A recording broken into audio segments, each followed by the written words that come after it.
So, one of the ways that we test things is we use this idea called unit testing. And so, unit testing is the idea of testing to focus on the smallest unit of a software. And basically, what this means is we're trying to isolate. We're trying to isolate different areas over and over and over and test the entire program like that. So, the program is essentially going to be composed of a whole bunch of small modules all communicating with each other in different ways.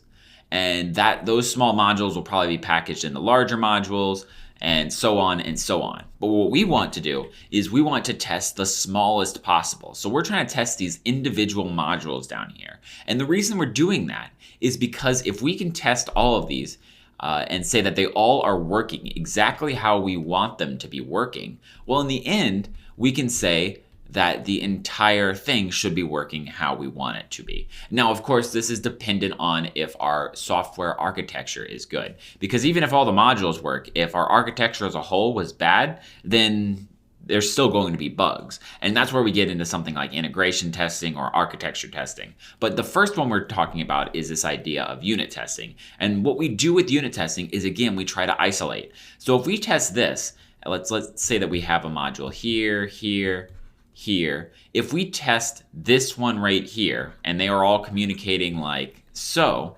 well, what happens if there's a bug over here? It might propagate its way into this module, and we don't want that. So with unit testing, we try to isolate. So what we're going to be doing is we're going to be building basically dummy values in all of these dummy values that we know work properly, that we know are working perfect. So we'll put those in red. So instead of just having this module here integrated into everything else, what we do is we just put the module into an isolated environment, and we actually have to create test cases. We have to create an integration that we know works perfectly fine. Maybe it's not as smart, but it does exactly what this thing needs.